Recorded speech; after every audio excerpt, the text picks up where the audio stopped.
کہ نبی کریم صلی اللہ علیہ وآلہ وسلم کسی جنازے میں تھے اور قبر کی تیاری میں بھی دیر تھی، تو جیسے سب انتظار میں بیٹھ جاتے ہیں تو نبی پاک صلی اللہ علیہ وسلم نیچے بیٹھ گئے. آپ کے ہاتھ میں ایک چھڑی تھی اور آپ زمین میں جیسے آدمی کچھ سوچ رہا ہوتا ہے تو ساتھ ساتھ ایسے. تو پھر آپ نے اس موقع پر ایک بات ارشاد فرمائی.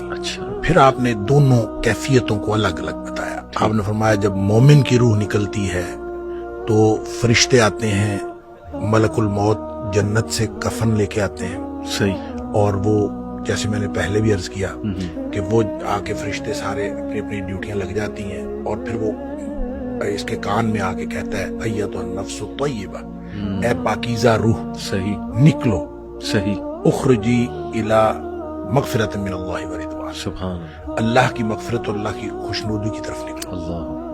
تو پھر وہ تو فوراً نکلتی ہے نا، مطلب اس کا مطلب وہ تو خوش ہوتی ہے، وہ تو نکلنے کے لیے پھر دیر ہی نہیں لگتی. اور وہ جیسے پانی کی مشک بھری ہوئی ہے تو بند کھول دیا جائے، تخرج تسیل کما تخرج القطرۃ من فی السقا، وہ نکل جاتی.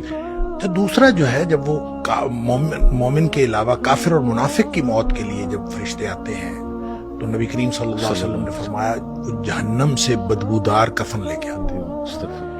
اب اس طرح ڈیوٹیاں لگ جاتی ہیں، سب بیٹھ جاتے ہیں، تو وہ جو ملک الموت ہے وہ اس کے کان میں آ کے کہتا ہے ایتھا النفس الخبیثہ، اے ناپاک روح نکلو، اخرجی باہر نکلو، الی سخط من اللہ وغضب، اللہ کی ناراضگی اور اللہ کے غضب کی طرف نکلو. اللہ کی ناراضگی اور اللہ کا غضب تیرا انتظار کر رہا ہے. آپ اندازہ کریں جس کو یہ کہا جائے اور ادھر دنیا میں پڑے ہوئے اس کو یہ خبر مل جائے کہ اللہ کی ناراضگی اور اللہ کا غصہ میرا انتظار کر رہا ہے، تو وہ کیوں نکلے گی؟ جی پھر نبی پاک صلی اللہ علیہ وسلم فرمایا فتفرق فی جسدہ، وہ پھر جسم کے اندر چھپتی پھرتی ہے، کبھی ادھر جاتی کبھی ادھر. اس کا مطلب ہے ایک اینٹیٹی ہے، بالکل روح ایک چیز ہے، اس کی بھی ایک پوری سمجھ ہے. ہاں جی، وہ بھاگتی پھرتی ہے. فتفرق فی جسدہ، جسم کے اندر بھاگتی پھرتی ہے، باہر نہیں نکلتی. تو پھر فرشتے جو ہیں وہ فینزعہ، وہ پھر اس کو کھینچ کر نکالتے ہیں. اللہ اکبر. اور پھر اس کی جو نبی پاک صلی اللہ علیہ وسلم نے مثال بیان فرمائی، کما ینزع الصفود من الصوف المبلول، جس طرح سے گیلی اون ہو اور اس کے اندر گرم سلائی لوہے کی رکھ دی جائے اور پھر اس کو کھینچا جائے ایک طرف، ظاہر روئی وہ اون جو چمٹ جائے گی، تو اس کو ایک طرف سے کھینچیں گے تو وہ تو تار تار ہو جائے گی. فرمایا اس طرح فرشتے جو ہے اس کی جان نکالتے ہیں. قرآن کہتا ہے وَالنَّازِعَاتِ غَرْقًا، ڈوب کر کھینچ لینے والے فرشتوں کی قسم، سبحان اللہ. وَالنَّاشِطَاتِ نَشْطًا، اور بند کھول دینے والے فرشتوں کی قسم. یعنی بالکل ایسے جیسے بند کھل جاتا ہے، یہ مومن کی موت ہے، اور پھر اس کو اندر سے کھینچ کر نکالتے ہیں، یہ کافر اور منافق کی موت ہے. پھر آگے بھی تفصیل نبی کریم صلی اللہ علیہ وسلم بھائی وہ جو آپ بتا رہے تھے ساتویں آسمان تک جاتی ہے، تو یہ ساتویں آسمان تک جاتی ہے، وہ تو جو علیین میں جا کے اللہ تعالیٰ کی طرف سے ہو کے اور پھر اس کو علیین میں مقام مل جاتا ہے، اور اس کو لکھ دیا جاتا ہے علیین یا مقام ہے یا رجسٹر ہے، اس کے اندر وہ شامل ہو جاتی ہے، پھر وہ واپس آتی ہے.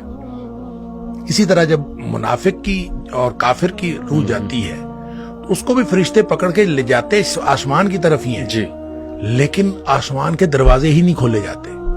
اچھا، اس حدیث میں یہ بھی تفصیل ہے کہ ظاہر ہے جب مومن کی موت جنت کے خوشبودار کفن میں ڈالی جاتی ہے تو ہر طرف خوشبو پھیل جاتی ہے. صحیح. اور وہ فرشتہ جب لے کے جا رہا ہوتا ہے اس کی روح کو، سب پوچھتے ہیں کس کی روح ہے، کیونکہ خوشبو پھیلی ہوئی ہوتی ہے. صحیح. اور ہر شخص اس کے لیے جو ہے نا وہ دعائیں کر رہا ہوتا ہے، اور ہر شخص خوشی اور مبارکباد کی صدائیں آ رہی ہوتی ہیں. دوسری طرف جب وہ کافر کی منافق کی موت وہ جب آتی ہے تو اس کی بدبودار کفن ہوتا ہے اور بدبو پھیل جاتی ہے سارے چار چفیرے ہر عالم. صحیح. جب وہ ہر طرف بدبو پھیلتی ہے تو ہر کوئی جو ہے نا اس کے اوپر لعنت کر رہا ہوتا ہے.